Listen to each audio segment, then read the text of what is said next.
সম্মানিত দর্শক, আজকে আছি আমি ফুটকিবাড়ি বাজারে। এই হাটটিও প্রতিদিনই প্রতি হাটেই সকাল সকাল লাগে, সকাল 6টার দিকে হাট লাগে। এটি পঞ্চগড় জেলা শহর থেকে পশ্চিমে 5 কিলোমিটার দূরে। হ্যাঁ, এটি হচ্ছে আমাদের ফুটকিবাড়ি ইউনিয়ন পরিষদের পাশে স্কুলের মাঠে যেটা হাটটি লেগে থাকে। আমি এই মুহূর্তে কথা বলবো এক চাচার সাথে। চাচা, আসসালামু আলাইকুম। আপনার বাসা কোথায়? বগুড়া। গতকালকে আমি কালিয়াগঞ্জে আপনার সাক্ষাৎকার নিয়েছিলাম।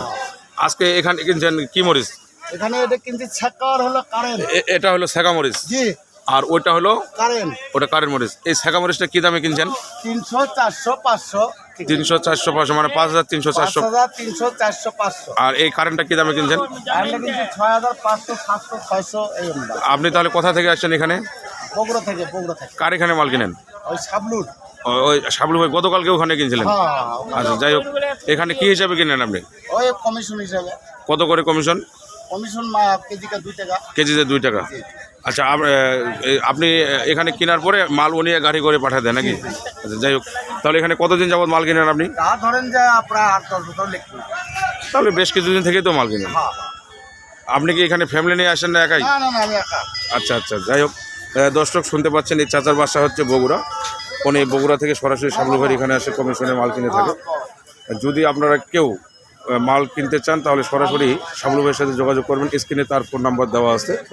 ভাই, আপনার বাসা কোথায়? বোদাপাড়া। এটা কোথায়? অবশ্যই। আপনি মরিচ নিয়ে আসছিলেন বিক্রি করতে? কি মরিচ নিয়ে আসছিলেন? এবার মরিচের ফলন কেমন হয়েছে? হ্যাঁ, ফলন ভালো হয়নি। না হওয়ার কারণ কি? দুর্যোগ, আবহাওয়ার জন্য ফলন তাহলে ভালো হয়নি। এবার প্রতি বিঘায় কত মন করে হতে পারে? মানে যা হয় তার অর্ধেক হবে। সম্মানিত দর্শক, আপনারা শুনতে পাচ্ছিলেন মরিচের ফলন খুবই কম আবহাওয়ার কারণে। যাই হোক, আপনারা সবাই ভালো থাকবেন, সুস্থ থাকবেন এই কামনায়।